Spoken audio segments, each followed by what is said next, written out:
Hey everybody, it's Paul from Alexandria Knife Sharpening and Laser Engraving. Gotta share something with you. It's got absolutely nothing to do with knife sharpening or laser engraving. But this is a quick update. I am going to tell you about what something's going on in the shop, what I'm currently working on. I'm way backed up on videos and things because I'm doing a pretty extensive review of the new ComMarker Omni 1 while I'm trying to keep myself entertained with all my normal work that goes on in here. I'm watching something and I just can't even believe it. Like every time I turn around, I'm like, this is not how this stuff is done. This cannot be. I wanted to share it because I'm not sure if you guys are watching it, but there's so many of you are retired law enforcement like me that are members of this group. And I really want to hear your guys' thoughts on this because I am watching the Karen Reed trial, and this is trial number 2. If you're not aware of this case whatsoever, and I know some of you may not be, but a lot of people around the country are now watching it. The first trial, a lot of people weren't into, but as I've mentioned, I'm always into law and justice stuff, and one of the things I watch a lot are trials.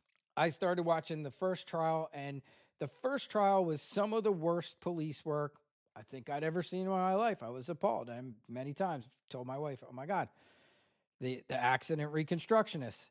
What an embarrassment. I can't even imagine putting this guy in the stand." I worked with some great prosecutors. I have, in my police career, in the 25 years I had in law enforcement, I got to do lots of different things. At the end of my career, I was a crime scene technician, okay?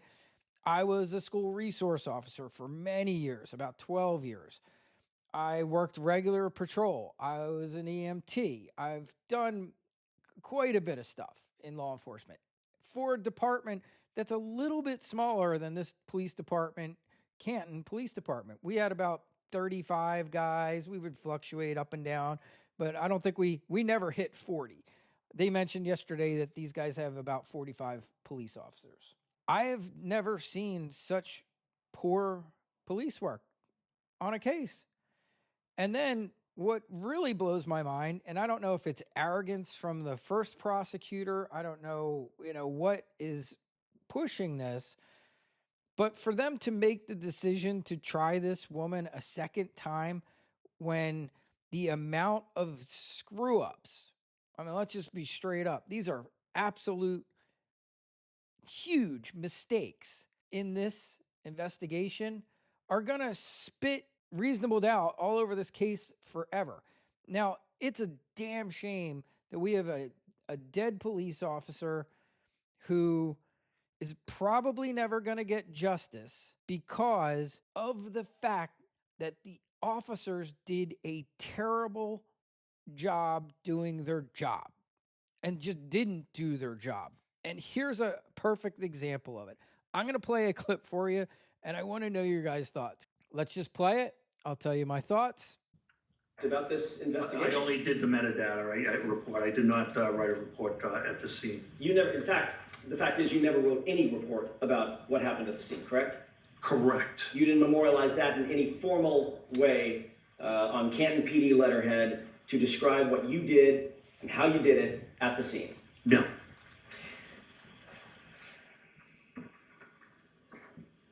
Normally when you report to a scene as a first responder, you would be expected to write a report about that, whatever that conduct is. I'm not the supervisor, no.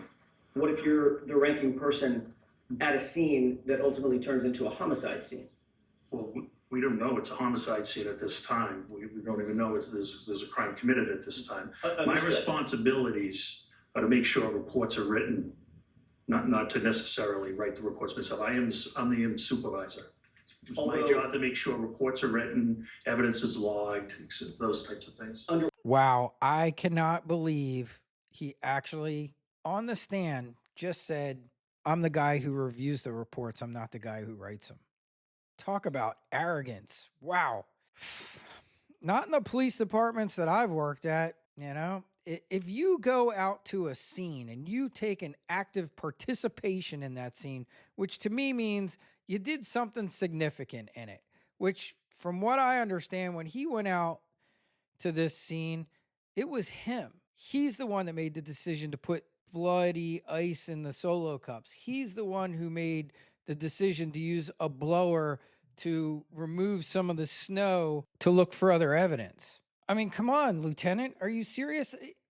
Aren't you dying to know? Has this man ever written up another police officer for not writing a report, not writing a thorough report? Have you ever given someone a bad evaluation for not doing their job? This is basic police work.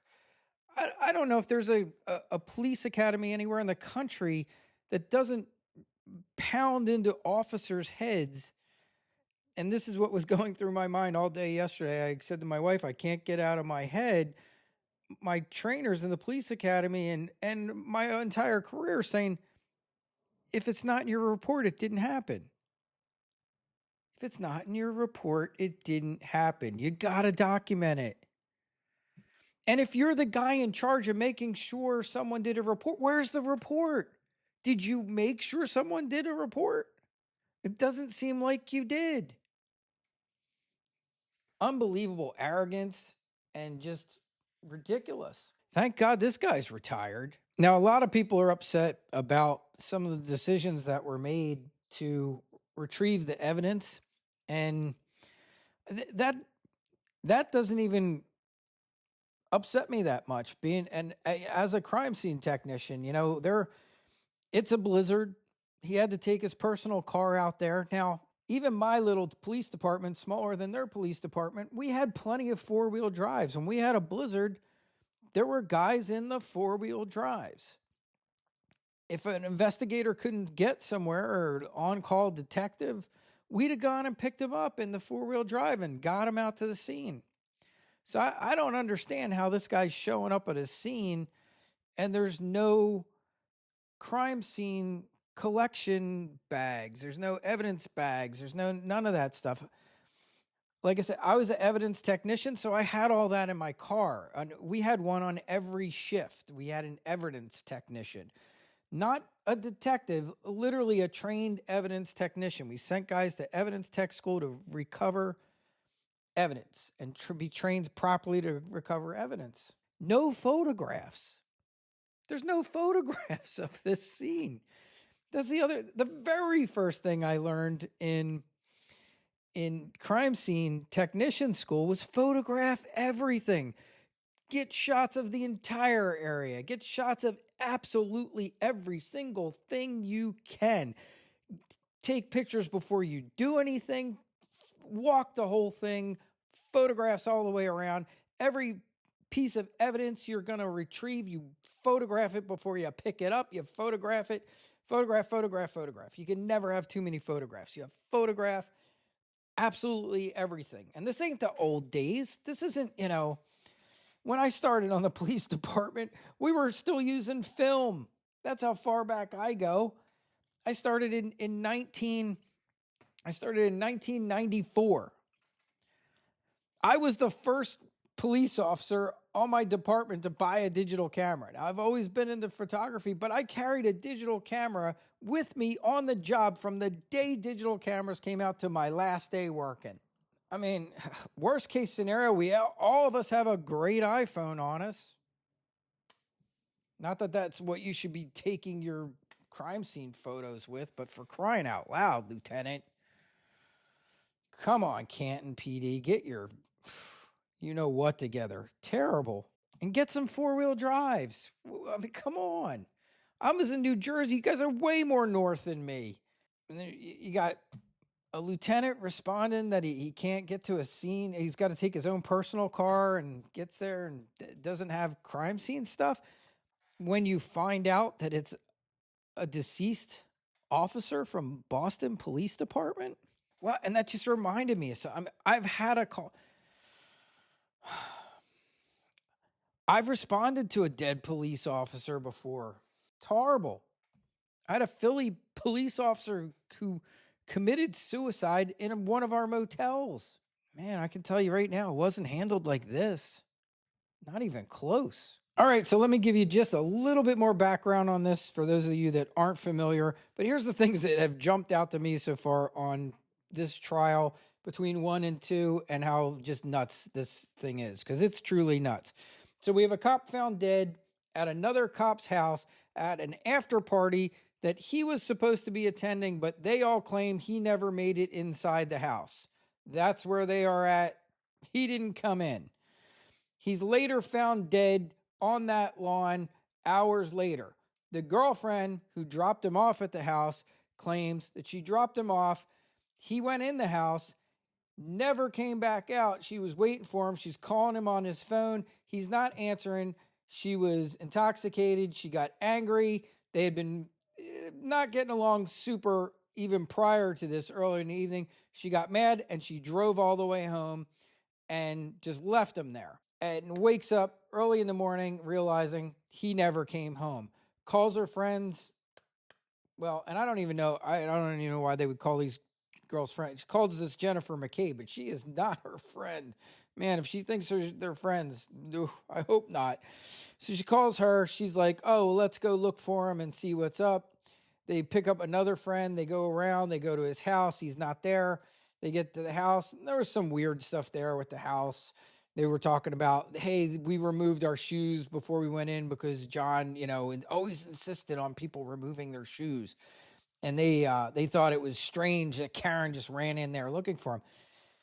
That did not strike me that way at all. In fact, the prosecution tried to make it seem like, oh, she did that because she knew he was dead.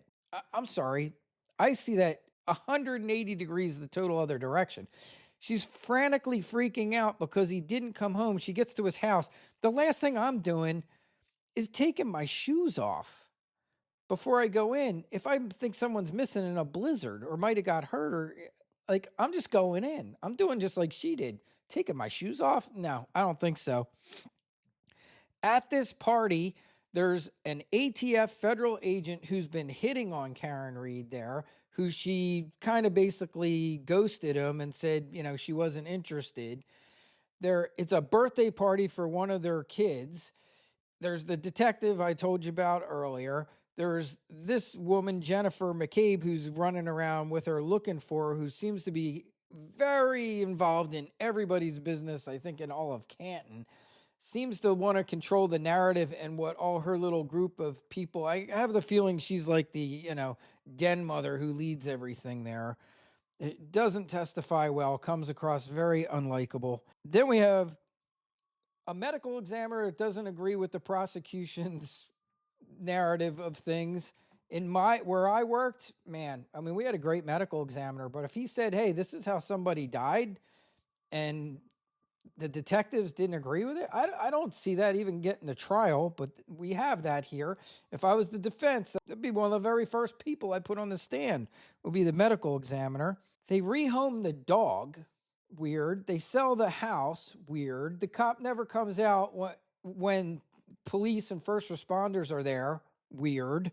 And I think we're going to see some DNA evidence coming in about multiple people's DNA being on his shoes. It's been hinted about. They haven't gotten to that yet, at least not what I've watched so far. But when you throw all this stuff together, what we have is a real mess, an absolute mess. And sadly, probably a police officer that I don't know that we're ever going to get justice, because things were not done right. Things were not investigated properly. And that's where we're at. So love to hear your thoughts. Let me know what you think. I'm going to give you a couple places to go watch it that I think are really good and you'll find entertaining. Okay. Emily Baker. Look her up on YouTube. Fantastic. Former California prosecutor. She narrates while trials go live. She kind of came to real popularity during the Johnny Depp trial. She's awesome. Another guy I really like is a lawyer. He's a defense attorney. I think he mostly works a lot of civil cases down in Florida. Also, he's great. Fantastic commentary. And then if you want to get mad but laugh, and there's a guy, I don't know if I should tell you this one, but I'll tell you. I can only watch him for a little bit because I'll just tell you I want to. So there's a guy named the DUI guy. Okay, he hates cops, so that's why I'm giving you the warning. He literally, I think this week, one of the ones I was watching, he literally said, "Oh, all cops are bad." And then he corrected himself. I don't want to say all cops are bad. 99% of the cops are bad, but 1% of them out there are good. And I think I think he truly believes that. I don't know why. He's quite a character. If you want to see the trial and have reasonable responses with intelligent lawyers, watch them. If you want to see some of how over the top some of it gets, then go watch the DUI guy. Yeah, that's it. That's my recommendation for you. I'll put the links to them in the video. Dying to hear some of your thoughts, and I don't care if you're not a cop, if you're watching it. I just know we have a lot of police on the channel because you guys write me, so I'm really curious to hear your thoughts on this. If you think it's a complete disaster, because I do. I don't think I've seen a mess this bad, and keep in mind it's the whole thing. I think the judge is terrible too. I've seen good judges, bad judges. That's one of the worst judges I ever seen. She is so bad. All right, that's it. I'll put the links in. Let me know your thoughts. Alrighty, and here's just a quick couple of things that are coming out. I've already mentioned I'm doing lots of stuff on the Omni One, lots of testing. I want to make sure that the stuff I put out isn't what everybody else has done. So this came out a couple months ago. It hasn't been out for a ton of time. But there's tons of unboxing, first setting up. Here's the things it can engrave. I'm going to go a lot deeper on this. It's a very different laser than what most people are used to. The standard Galvo lasers. These UV lasers are a different animal. And fortunately, there's been I've been looking to see what people are struggling with, what they're having a hard time with. I went on forums to see what the questions were. And I've been I'm going to gear my videos towards some of those things that I know are causing people issues that might even be used to doing laser engraving, but they're not used to doing a UV laser. Now, that said, I will tell you this, it's awesome. It's a really, really cool laser, and it does some things. There's certain things it does just really, really well. So that's coming. I'm going to do a video on my 3D printer. You guys know I mentioned I just started getting into the 3D printing stuff, but it goes so well with laser engraving, especially if you need jigs when you do laser engraving. A lot of times you're looking for jigs to, whether it's doing batch engravings or just to be able to secure things properly. And man, I purchased Bamboo Labs X1 Carbon, and my first one was this little Anacubic, very beginner 3D printer that started out really great, but as I started getting into more complicated things, it was just failing a lot. 50% of the time my prints would fail. This new one from Bamboo Labs, wow. I have not had a failed print. Not one. Not a single failed print. Everything I've given it has printed and printed great. So I'm going to do a quick thing on that, talk about that, show how I'm using it in the shops. We'll do that. I have a VVOR tool that I have to review, and I got a bunch of stuff from TS Prof still that I have to get to. So that's the stuff coming soon. So thanks for bearing with me. I know it's been a little quiet lately. I haven't put out much since I think last weekend, and it's just because I'm shooting a lot of stuff, but it takes a lot of time to edit. And the laser one, which is going to be kind of a deep dive into things, is going to take a bit. And the main reason there is like I said, I want to do something useful for everybody. I don't want to just do, oh, here's the unboxing. Look, it does, this and that, and blah, blah, blah, blah, blah. It's going to be a little more in depth, and I hope something useful to the whole community that owns an Omni One UV laser. And that's it for now. All right. I will talk to y'all soon. I am going away on Friday. I'll be gone for a couple days, going for a family event for a first communion. And then my wife and I are going to go to the New Jersey shore for a couple days, back to the town that we used to own a house in, to visit some friends. And then I'll be back here. I believe we get back late Monday, so probably Tuesday. I'll open Tuesday or Wednesday. I think I'm opening my shop up again. I think it's on Wednesday. But that's it for now. All right. Thanks for bearing with me. And I will try and get you guys some new content and some new interesting things very soon. Bye, everybody.